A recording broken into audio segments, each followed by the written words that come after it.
amigos, estamos de vuelta. Ahora tenemos el privilegio de tener con nosotros al doctor Sergio Ortega, juez de la Corte Laboral del Distrito Nacional. Bienvenido, doctor. Bueno, yo no podía decirle que no. Es un placer tenerlo aquí, doctor. Yo pienso siempre en la vida de un juez, una vida de mucho rigor. Tienen que estudiar más que todos los abogados, porque los abogados tienen algunos casos, ellos tienen el caso de todos los abogados. Entonces tienen que estudiar más que todos los abogados porque las sentencias tienen que ser con los códigos, basadas en los códigos. Y sobre todo que ya aquello de con la prueba, con las evidencias. Así es. Otra cosa es que la opinión pública está siempre sobre los erizos, encima del... Nunca está bien, siempre cuestión, y no se pueden defender porque ellos hablan por sentencia, los jueces hablan por sentencia. Y encima de eso, doctor, la dictadura de la Suprema Corte de Justicia, tienen una dictadura encima de la Suprema Corte de Justicia. Dígame, ¿cuál es la vida? Háblanos de la vida de un juez. Bueno, es difícil, nadie dijo que era fácil. Lo que asumimos este rol, sabíamos que en el paquete venían una serie de incompatibilidades y de situaciones legales que no nos permitían vivir como el resto de los mortales. Yo me vivo quejando a veces, yo digo, bueno, pero el abogado hace lo que quiera y el juez tiene que estar pendiente de todo. Sí. Y el abogado pide y el juez que tiene que desentrañar en la ley si lo que le están pidiendo procede o no. Bueno, y tiene que llevar una vida. Hay que cuidarse hasta de lo que usted saborea, porque decía alguien que el juez no tiene vida privada, porque hasta los aspectos de su vida privada pueden repercutir en la función que usted desempeña. Y ciertamente hay que mantener unos niveles de control emocional, personal, hasta familiar, que bueno, a veces uno del equipo de las Águilas o del Licey quiere celebrar con mucho júbilo y bueno. Mira el juez ahí brincando y bebiendo, eso no puede. Así es. Entonces, impone una restricción de vida que a la larga hay gente que lo puede ver como una limitación. Yo creo que a veces es una oportunidad de control, porque si una cosa tienen los seres humanos es tender al descontrol.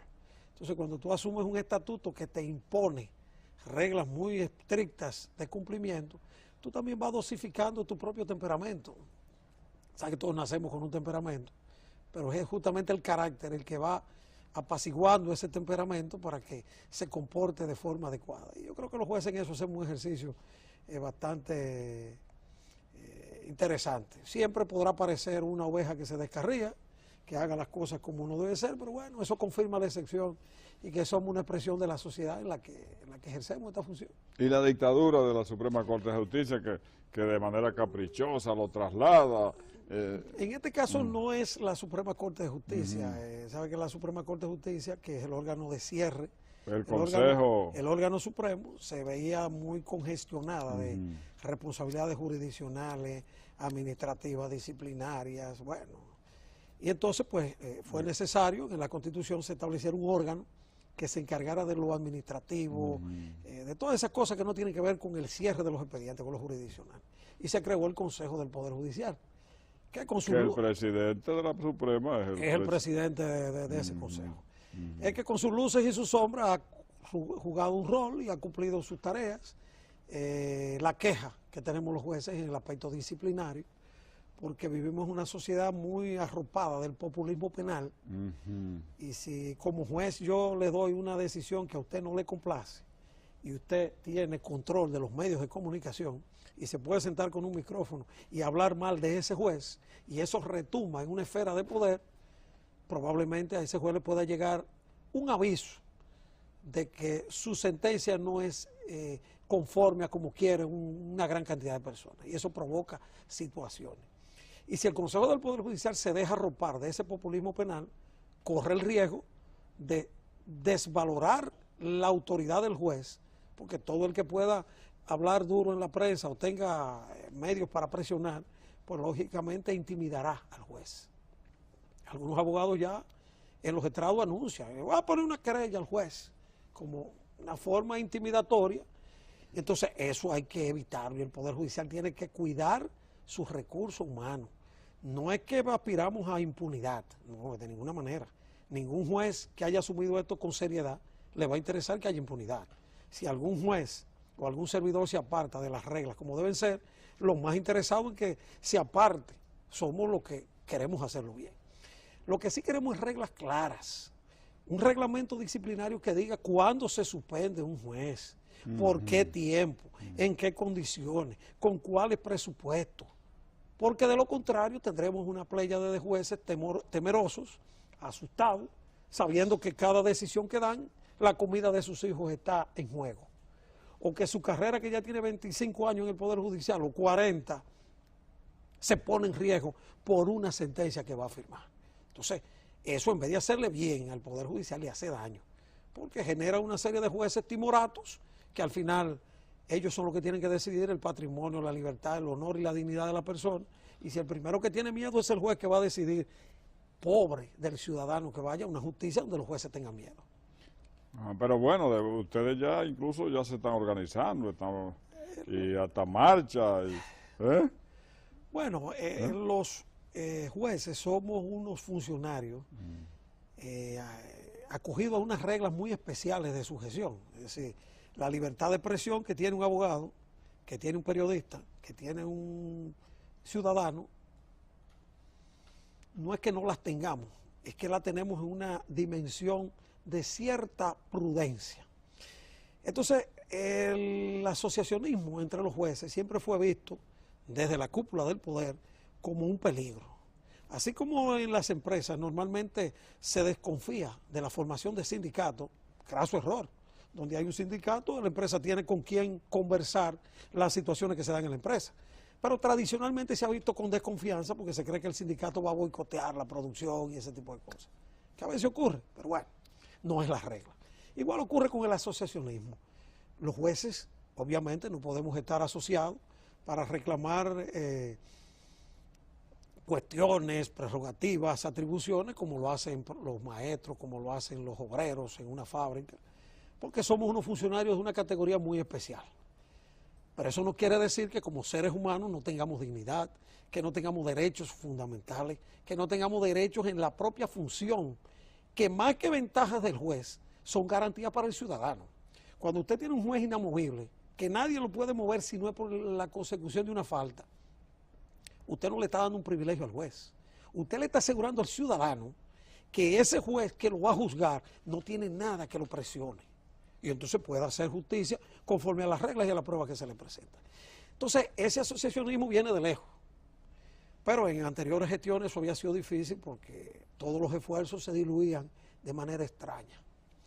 Tuvo que ser a raíz ya del 2011, en que a veces en la clandestinidad hubo que firmar unos estatutos y constituirnos como asociación. Y ahí surge por primera vez Jueces por la Democracia, integrada por un conjunto de jueces, algunos que están en el Tribunal Constitucional ahora, otros que están en el Consejo del Poder Judicial, gente que está por todo el aparato judicial, de mucha valía y con mucha visión, que entendimos que era necesario que los jueces nos asociáramos. No para perjudicar la institución de la que todos dependemos, sino para asegurar que hubiera justicia para los jueces, porque nadie da lo que no tiene. Y si a los jueces no se le aplica justicia cuando son juzgados, no puede la ciudadanía esperar que cuando ese juez le toque juzgar al ciudadano, le va a aplicar el debido proceso y mucho menos será justo con él, porque uno reproduce lo que recibe. Y si usted recibe golpes o maltrato, probablemente usted repita o reditúe esa situación con los ciudadanos. Doctor, Pablo Escobar, allá en Colombia, decía que o plata o plomo. Aquí no ha llegado el asunto de plomo, se está resolviendo con plata. Y le digo esto a propósito de muchos casos.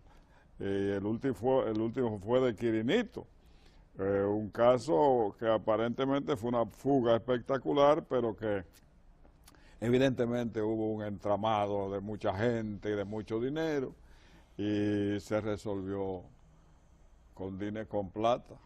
Yo no sé si de dinero, porque yo aprendí en la escuela en que me formé que para decir que el gato es vecino hay que tener los pelos en la mano, y yo no puedo afirmarlo. Ahora sí parece que mucha gente fue involucrada. Y inteligencia parece que hubo, porque hay mucha gente involucrada, sorprendido, perplejos, y cuando esas cosas ocurren hay que reconocer que algún mérito tiene lo que haya ocurrido. Sin embargo, con ese caso, y lo digo en beneficio, el caso particular no nos importa, porque es un caso más. Pero sí la situación de dos jueces emblemáticos de la República Dominicana, dos jueces nunca mencionados por ninguna falta y con un nivel de aceptación y de aprobación en sus comunidades tremendo, una de ellas con 47 años en el Poder Judicial, ya con la pensión solicitada incluso, y el magistrado Willy Núñez, un muchacho que está en San Cristóbal haciendo una labor encomiable y que parece que hacerlo bien también genera situaciones cuando uno intenta hacerlo bien. Entonces, hay que distinguir tres situaciones en ese proceso que en los medios no se han manejado de forma individualizada.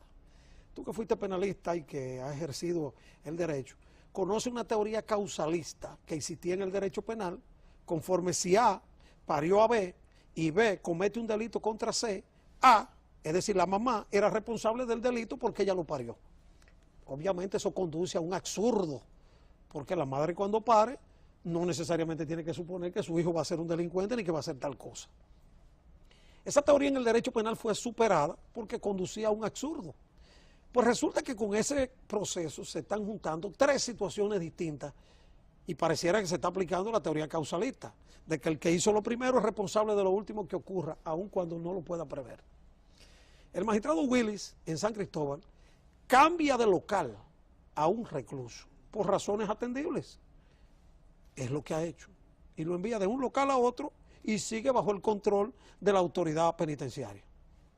En principio deberíamos decir que el magistrado Willis no tiene más nada que ver con lo que ocurre en San Francisco de Macorís, pero está en el todo. La magistrada Leida Jiménez toma una medida de cambiar una modalidad fundado en 3 certificados, algunos de los cuales producidos por el INACI a requerimiento de ella. Y frente a 3 certificados que coinciden en una enfermedad terminal y una esposa que vive supuestamente en esa zona, lo normal es que cualquier juez hubiese autorizado en esas circunstancias de una enfermedad terminal certificada un cambio de modalidad en el cumplimiento de la pena. Hasta ahí está la intervención de 2 jueces que están suspendidos sin disfrute de salario y con su familia pasando eventualmente trabajo. Lo que haya ocurrido en la casa de ese señor, al lado de su esposa, de madrugada, y lo que hayan hecho sus amigos con ese señor, si fue que lo hicieron, no debiera tener nada que ver con lo que hizo Willy en San Cristóbal ni lo que hizo Aleida en San Francisco de Macorís. Pero se ha tratado como un todo, es decir, lo que hizo el juez de San Cristóbal es parte de una componente con la de San Francisco para lograr este resultado. Y aquello quiero llamar la atención en este espacio en el que tú me das la oportunidad, de que la sociedad tiene que aprender a ver cada cosa en su contexto, lo que hizo uno, lo que hizo el otro, y cada quien asumir las responsabilidades. En este caso, el Ministerio Público es que tiene que explicar esa fuga espectacular, si es que fue fuga, si es que está enterrado en algún lugar debe determinarlo, hacer la prueba correspondiente y establecerse la verdad. No hay por qué echar lodo en la reputación de 2 jueces de una trayectoria impecable y de los cuales sus comunidades tienen amplio respaldo. Y en los medios de comunicación se ha visto el respaldo que esos jueces tienen. La queja nuestra en ese caso y en otros es que el Consejo del Poder Judicial ha recurrido de forma casi sistemática a una medicina que más que hacerle bien al cuerpo del Poder Judicial le hace daño. Doctor. La suspensión sin disfrute de salario. Bueno, doctor, sí, ahí viene el asunto de la familia que sufre con esas eventualidades. Hoy en día, uno de los principales aliados de la justicia y de los investigadores, tanto del Ministerio Público como de la policía, son los celulares y el 911, que ya no hacen necesario la otrora paliza. Entonces, en el caso del ingeniero Junior, el asesinato, pues uno de los imputados en un interrogatorio dice una cosa y luego la desmiente toda y dice que lo torturaron y que fue bajo presión, pero todas las evidencias están ahí, con fotografía del 911, con los celulares. Háblenos de eso.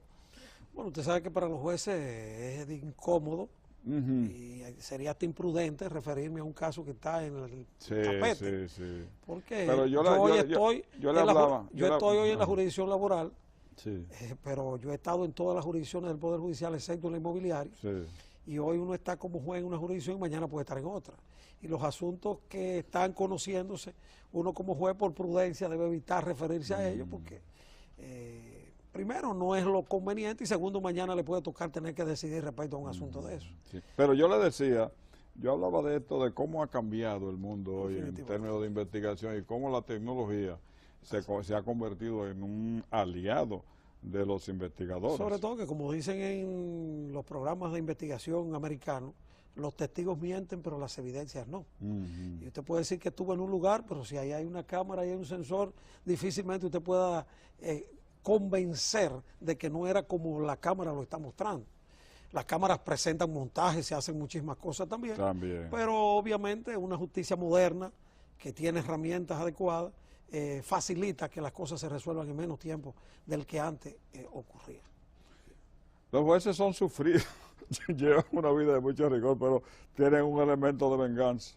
Así. La ley judicial le da a ellos la policía de la audiencia y algunos jueces lo usan de manera arbitraria. Háblenos de eso.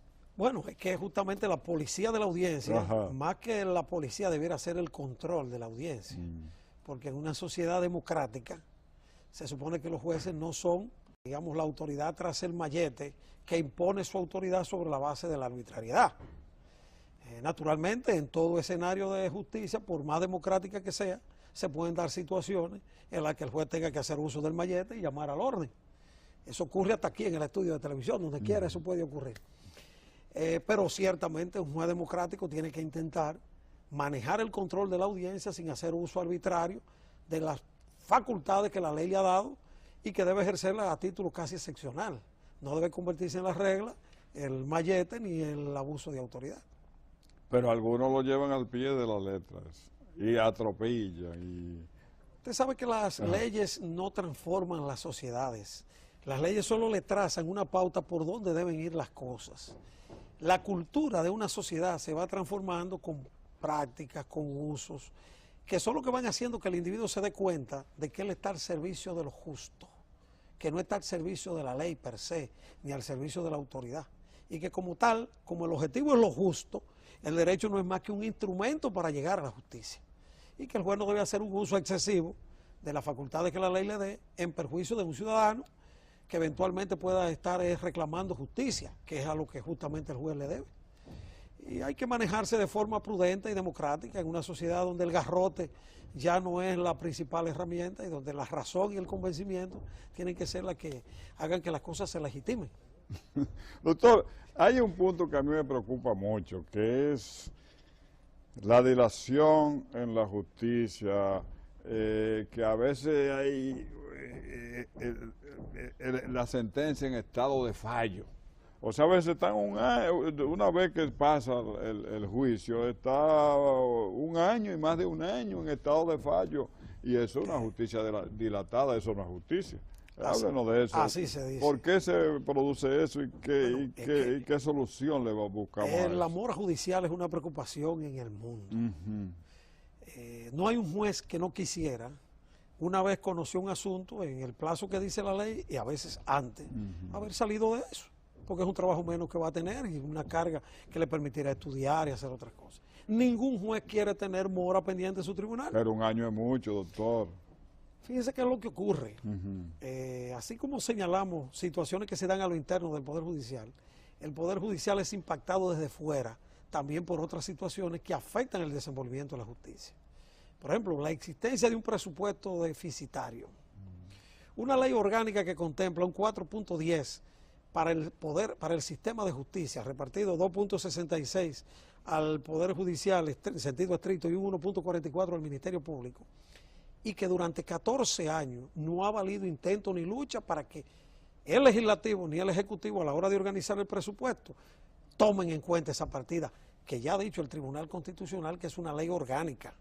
De modo que la ley que el Congreso pasa diciendo que el presupuesto de este año son 800.000 millones, no es una ley que tiene la capacidad de modificar esa ley orgánica, porque requiere unas mayorías especiales.